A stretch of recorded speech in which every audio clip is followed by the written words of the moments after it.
Hello বন্ধুরা, কখনো কখনো নতুন জায়গা মানে নতুন শহর নয়, বরং একই শহরের ভেতরে শুরু হয় এক নতুন গল্প। আজ আমি হোস্টেল ছেড়ে যাচ্ছি ইন্টার্নশিপের জন্য। পিজিতে উঠতে হবে 2 মাসের জন্য। চা হাতে দাঁড়িয়ে রয়েছি হোস্টেল কমপ্লেক্সের সামনে। আকাশটা মেঘলা, রাস্তা ফাঁকা, আর মনটা একটু একটু করে যেন বদলাচ্ছে।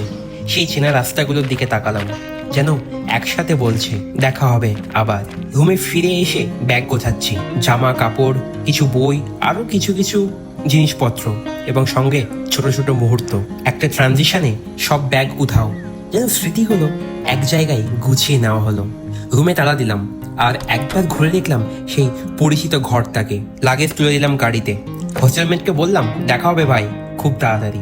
গাড়িতে বসেই পাশ কাটিয়ে চলে গেলাম স্বামীনারায়ণ মন্দির। চোখে শান্তি, মনে প্রণাম। তারপর আইটিসি মা ফ্লাইওভার।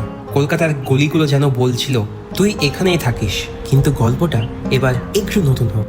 শেষমেশ পৌঁছলাম পিজিতে। দরজা খুলে একটু হাসলাম, আর নিজেকে বললাম নতুন ঠিকানা, নতুন রুটিন, আর একটা নতুন গল্প শুরু হলো আজকের থেকে। কেমন লাগলো অবশ্যই জানাবে।